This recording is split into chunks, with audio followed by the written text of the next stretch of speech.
తండ్రి, కుమార, పరిశుద్ధాత్మ దేవునికి వందనాలు, స్తోత్రాలు చెల్లించుకుంటూ దేవుడి దినమందు మనకిచ్చిన వాక్యము యోహాను సువార్త 16వ అధ్యాయము 23వ వచనం చదువుకుందాం. మీరు తండ్రిని నా పేరట ఏమి అడిగినను ఆయన మీకు అనుగ్రహించునని మీతో నిశ్చయముగా చెప్పుచున్నాను. దేవుడి వాక్యం ద్వారా మనల్ని దీవించును గాక. మనము తండ్రిని వేడుకుంటే తండ్రి మనకు సమస్తము అనుగ్రహిస్తాడు అని యేసుక్రీస్తు ప్రభువారు స్వయంగా చెప్తున్నారు. తన శిష్యులకు తెలియజేస్తూ ఉన్నారు. ఈ రోజు మనకు తెలియజేస్తున్నారు. మీరు తండ్రిని నా పేరట ఏమి అడిగినను ఆయన మీకు అనుగ్రహించునని మీతో నిశ్చయముగా చెప్పుచున్నాను. ఖచ్చితంగా జరుగుద్ది అది. ఇంకా నిశ్చయముగా మీతో చెప్పుచున్నానంటే అది దేవుడు వాగ్దానం చేస్తున్నాడు. నా పేరట అడుగుడి, తండ్రి మీకు అది అనుగ్రహిస్తాడు అని చెబుతూ ఉన్నారు. కాబట్టి మనము దేనిని అడిగినా గానీ తండ్రిని అడగాలి. యేసుక్రీస్తు ప్రభువారి పేరట తండ్రిని అడిగినప్పుడు దేవుడు మనకు వాటిని తప్పకుండా అనుగ్రహిస్తాడని వాక్యంలో మనకు తెలియజేయబడుతుంది. దేవుడు మనల్ని ఆ విధముగా బలపరుస్తున్నాడు. మీరు అడుగుడి మీకు ఇవ్వబడును, వెదకుడి మీకు దొరుకును, తట్టుడి తీయబడును అని యేసు ప్రభువారే మనకు చెప్పారు కదా. అదే విధముగా ఇక్కడ కూడా నా నామమున తండ్రిని మీరు ఏది అడిగినను అది నిశ్చయముగా ఇస్తానని వాగ్దానం చేస్తున్నాడు. ఒక తండ్రి వారి బిడ్డలకు ఏమైనా అవసరం ఉంటే వారి బిడ్డలు ఏదైనా అడిగినప్పుడు తప్పకుండా తండ్రి తీరుస్తాడు. ఎందుకంటే తన కుమారులు తనను ప్రేమిస్తున్న బిడ్డలు కనుక తప్పకుండా వారి అవసరత తీరుస్తారు. తప్పకుండా వారికి అటెండ్ అవుతారు తండ్రి బిడ్డలకు.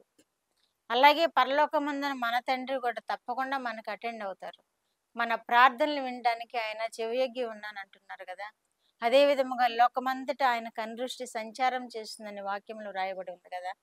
కనుక మనం ఎవరైతే ఆయన కొరకు ఎదురు చూస్తున్నామో, ఎవరైతే ఆయన సహాయం పొందవలనని ఆశతో ప్రార్థన చేస్తున్నామో, ఎవరైతే దేవుని కొరకు ఎదురు చూస్తూ నన్ను రక్షించు ప్రభువా, నాకు ఈ సహాయం చేయండి ప్రభువా అని ఎవరైతే వేడుకుంటారో వారి కొరకు ఆయన చెవియొగ్గి ఆయన కనిదృష్టిలో మనల్ని ఉంచుకొని మనకు సహాయం చేసే దేవుడుగా ఉన్నాడని వాక్యాల ద్వారా మనం నేర్చుకుంటున్నాము. కాబట్టి యేసుక్రీస్తు ప్రభు వారే చెబుతున్నారు, నా నామం పేరట ఏది అడిగినాను అంటున్నారు.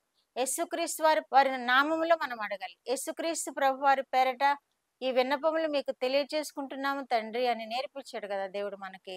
అందుకని నా నామం పేరట ఏది అడిగినను దేవుడు మీకు అనుగ్రహించును అని ఇక్కడ వాక్యం తెలియజేస్తుంది. కాబట్టి మనం దేవుణ్ణి అడుగుదాము. శిష్యులకు నేర్పిస్తున్నారు యేసు ప్రభు వారు ఈ మాటలన్నీ. శిష్యులను విడనాడబోతున్నారు కనుక యేసు ప్రభు వారు వారికి ఎలా జీవించాలో నేర్పిస్తున్నారు, ఎలా అడగాలో నేర్పిస్తున్నారు, ఎలా పొందుకోవాలో వారు నేర్పిస్తున్నారు, ఎలా జీవించాలో ఆయన లేనప్పుడు, ఆయన శరీరధారిగా ఈ లోకంలో లేనప్పుడు ఎలా శిష్యులు జీవించాలో అవన్నిటినీ తెలియజేస్తున్నారు యేసు ప్రభు వారు. కాబట్టి మీరు నా నామం పేరట ఏది అడుగుతారో అది తండ్రి తప్పకుండా నిశ్చయముగా అనుగ్రహిస్తాడని నిశ్చయముగా చెబుతున్నాను అని ఇక్కడ యేసు ప్రభు వారు తెలియజేస్తున్నారు. కాబట్టి మనము తండ్రిని వేడుకుందాము. మన ప్రతి అవసరత తీర్చబడుతుంది. మనం తండ్రిని వేడుకున్నప్పుడు మనకి తప్పకుండా ఆశీర్వాదాలు ఇస్తాడు. ఏ ఆశీర్వాదము కావాలని మీరు అడుగుతున్నారో ఆ ఆశీర్వాదాలు తప్పకుండా ఇస్తాడు.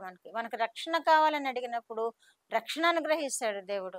మనకు పరలోక రాజ్య వారసత్వం కావాలి అని ఆయన సన్నిధిలో వేడుకున్నప్పుడు పరలోక రాజ్య వారసులుగా మనల్ని చేస్తాడు. ఎవరైతే ఆయన కృప కొరకు వేడుకుంటారో, ఎవరైతే ఆయన సన్నిధిని మనవి చేసుకుంటారో వారు తప్పకుండా దేవుని కృప పొందుకుంటారు. దేవుని సహాయం ద్వారా వారు సంతృప్తికరమైన జీవితాలు జీవిస్తారని వాక్యాల ద్వారా మనం నేర్చుకుంటున్నాము. యేసు ప్రభువారి ద్వారా మనము తండ్రిని వేడుకున్నప్పుడు తండ్రి మన మనవులు తప్పకుండా నెరవేరుస్తాడు. ఎవరైతే యేసు ప్రభువారిని ప్రేమిస్తారో వారిని తండ్రి కూడా ప్రేమిస్తాడని వాక్యంలో తెలియచేయబడింది కదా. అలాగే మనం యేసుక్రీస్తు ప్రభువారిని ప్రేమించి యేసుక్రీస్తు ప్రభువారి ద్వారా మన అక్కర్లను తండ్రికి మొరపెట్టుకున్నప్పుడు తప్పకుండా మన అక్కర్లు తీరుస్తాడు. మన లేమి నుండి విడుదల కలుగు చేస్తాడు. సర్వ సమృద్ధిలోనికి మనల్ని నడిపిస్తాడు. సంతోషకరమైన జీవితంలోనికి మనల్ని నడిపిస్తాడు. మనం సంతోషంగా ఉండాలంటే ఆయన కృప ఉండాల్సిందే. మనము ఏ కరువు లేకుండా సమృద్ధిగా జీవించాలంటే ఆయన కృప ఉండవలసిందే. మనంతటా మనము ఏమీ సంపాదించుకోలేము, మనంతటా మనము ఏది పొందుకోలేము.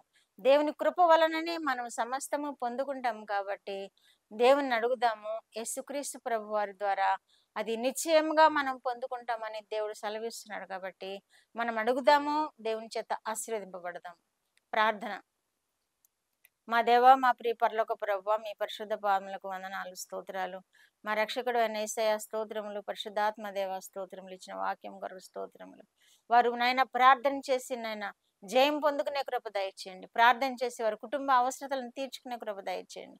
ఎవరైతే లేమితో బాధపడుతున్నారో వారు మీ పాద సన్నిధిలో విజ్ఞాపన చేసి వారి లేమి నుండి విడుదల పొందే భాగ్యం దయచేయండి. ఈ ఉదయ కాలంలో ప్రభువా, మీరు మమ్మల్ని ఆశీర్వదిస్తున్నారు. మీ కృపలో బిడ్డలందరినీ దీవిస్తున్నారు. మీ కృపలో బిడ్డలను వర్ధిల్ల చేస్తున్నారు. వారి ప్రార్థనలు విని మా ప్రభు వారి సమృద్ధి అయిన జీవితంతో ఆశీర్వదిస్తున్నారు. మీకు వందనాలు, స్తోత్రాలు చెల్లించుకుంటూ యేసుక్రీస్తు వారి పేరిట ఈ మనవులు మీ పాదముల యొద్ద వేడుకుంటున్నాను పరమ తండ్రి. ఆమేన్.